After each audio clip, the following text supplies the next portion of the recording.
शराब की बोतल अगर एक मर्द उठा ले तो सिर्फ उसका लिवर खराब होता है, लेकिन अगर एक महिला उठा ले तो उसका कैरेक्टर खराब हो जाता है। इस पितृसत्तात्मक सोच को, इस मनुवादी सोच को आप बदलिए और आपको बदलने पे ये आजाद महिलाएं मजबूर करेंगी। 5000 सालों से आपने हम पर अटैक किए हैं और ये आप भी जानते हैं, हम भी जानते हैं, और यही तो अब दिक्कत है कि हम जान गए हैं क्योंकि हम पढ़ लिख रहे हैं और अब इसे हम होने नहीं देंगे, दोहराने नहीं देंगे, इसलिए हम प्रोटेस्ट कर रहे हैं। हम सड़क पर उतरे हैं, मार खा रहे हैं, कितना भी हमें नोचा जा रहा है, खसोटा जा रहा है, फिर भी हम डट करके खड़े हैं क्योंकि हमें पता है कि हम किस चीज से गुजरे हैं और उससे हमें गुजरना नहीं, उससे हमें उभरना है। मार तो आप हमें शुरू से रहे, इस मार से हमें डर नहीं लगता। डर इस बात से है कि शिक्षा हमसे छीन ली गई तो हमारा क्या होगा। बेटी पढ़ने तो आप दे नहीं रहे हैं, तब हम सड़क पर उतर रहे हैं, और बेटी बचने भी आप नहीं दे रहे हैं।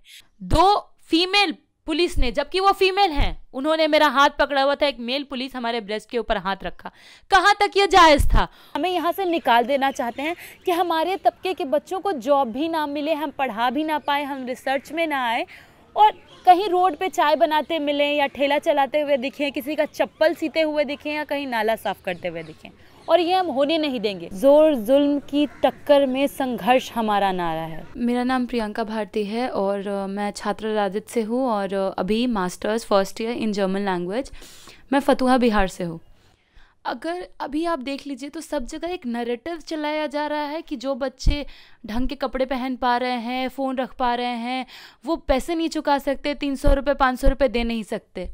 अब 300-500 कैसे कर रहे हैं आप हमें बताइए। अगर मैं अपनी बात करूं तो मैं एक ऐसे परिवार से आती हूं जहां पर मेरे पिताजी अभी कुछ नहीं करते हैं। घर में मेरा जो चलता है वो रेंट के पैसे से चलता है, तो जो रेंट का भी पैसा है वो 4-5 हज़ार रुपये आता है। 4-5 हज़ार में हम 3 भाई बहन हैं। तो अब बताइए, क्या अगर यहाँ की फीस बढ़ी तो मैं पढ़ पाऊंगी?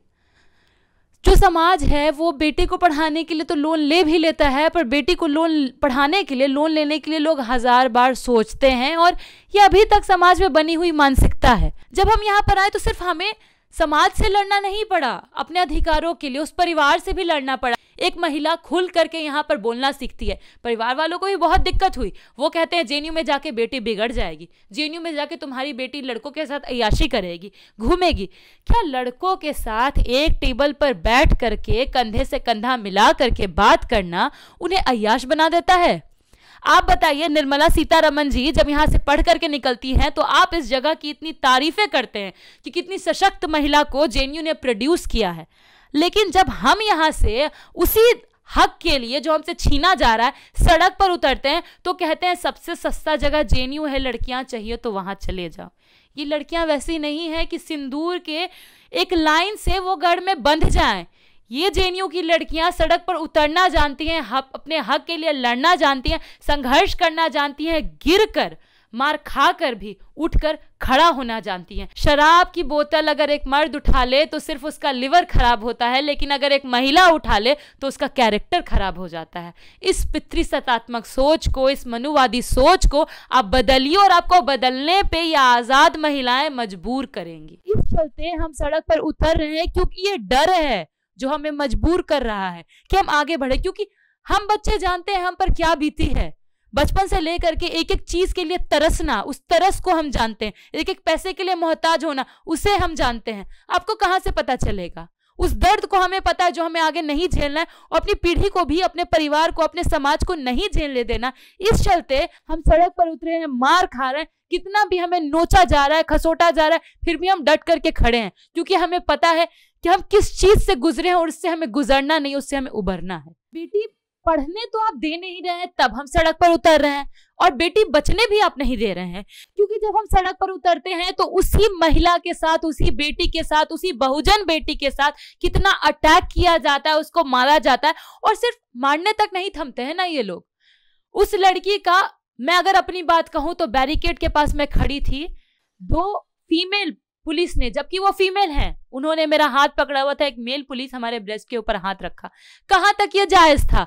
वो अगर ये कोई कह दे कि वो गलती से हुआ तो इसे मानने को मैं राजी नहीं हूं, क्योंकि वो मेरे आंख में आंख डाल के मुस्कुरा रहा था और उस समय मैं अपने आप को इतना बंधा हुआ महसूस कर रही थी। मुझे बहुत रोना आ रहा था पर कुछ कर नहीं पा रही थी। बताइए ये क्या कर रहे हैं? कौन सा बेटी बचाओ बेटी पढ़ाओ? जब स्मृति ईरानी को, बेटी को कोई थोड़ा ट्रोल कर दिया था, उसके लिए उनकी ममता छलक उठी। पर जब हमारे साथ ये सब हो रहा है, खुलेआम हो रहा है, इतनी बहुजन की बेटियों को, इतने जो हमारे गरीब की बेटियां हैं, जितनी भी मुस्लिम्स हैं, सब माइनॉरिटीज के साथ इतना अटैक हो रहा है, उनके बेटियों के साथ खुलेआम बलात्कार हो रहा है, ये अपने पार्टी के लोग के खिलाफ आप नहीं बोलते। ऐसा आपका मातृत्व है? कौन सा अस्तित्व है आप में? अगर आप प्रोटेस्ट की बात करते हैं तो हम समाजवादी लोग हैं और हम छात्र हैं, गरीब तबके के छात्र हैं, बहुजन तबके के छात्र हैं। और लोहिया जी को हम याद करते हैं, जोर जुल्म की टक्कर में संघर्ष हमारा नारा है। उसी सिद्धांतों पर हम आगे बढ़ रहे हैं, क्योंकि हम जान रहे हैं कि शिक्षा हमसे क्यों छीनी जा रही है। क्योंकि इन्होंने एक नियम लाया है कि 2021 से जो पीएचडी करेगा सिर्फ वही पढ़ा पाएगा। मतलब आप पहले से ही ये पूरी तरीके से वेल प्लानिंग के साथ आप हमें यहाँ से निकाल देना चाहते हैं कि हमारे तबके के बच्चों को जॉब भी ना मिले, हम पढ़ा भी ना पाए, हम रिसर्च में ना आए, और कहीं रोड पे चाय बनाते मिलें या ठेला चलाते हुए दिखें, किसी का चप्पल सीते हुए दिखें या कहीं नाला साफ़ करते हुए दिखें।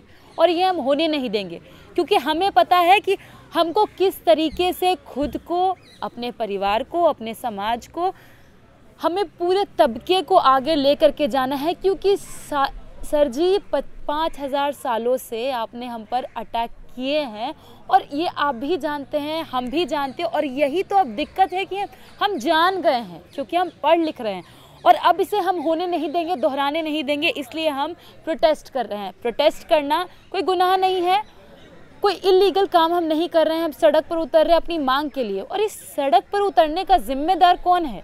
आपने हमें मजबूर किया ना। अगर ये वीसी सर, अगर ये सरकार हमारा आवाज़ सुन लेती, हमारा डिमांड सुन लेती, जो डिमांड बहुत जायज़ से हैं।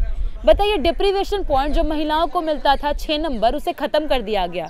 जो डिप्रीवेशन पॉइंट मिलता था, जो गांव से लोग आते थे पढ़ने के लिए जेएनयू, उसको ख़त्म कर दिया गया। तो आप किस पे अटैक कर रहे हैं? आप गरीब पे, महिलाओं पे, बहुजनों पे ही अटैक कर रहे हैं ना। आप नहीं चाहते कि हमारे जैसे बच्चे यहाँ पर पहुँचे। आप जीएस कैश को ख़त्म कर दे रहे हैं। जेएनयू का जो आइडिया है, जेएनयू जिस कॉन्सेप्ट पे बना है कि यहाँ ये सर्व समावेशी कैंपस, ये इंक्लूसिव कैंपस है, ये सबको लेकर के चलेगा, हर बच्चे को पढ़ने का अधिकार है, और ये जेएनयू साबित कर रहा है। पर आप जब से इस सरकार में आए हैं, ये सत्ताधारी हमारा कोई बात नहीं सुन रहे हैं, और हर तरीके से ये ब्राह्मणवादी, पितृसत्तात्मक, मनुवादी सोच ला करके हमें रोक देना चाहते हैं, मार पीट करके शांत करा देना चाहता है। पर मार तो आप हमें शुरू से रहे हैं, इस मार से अब हमें डर नहीं लगता। डर इस बात से है कि शिक्षा हमसे छीन ली गई तो हमारा क्या होगा।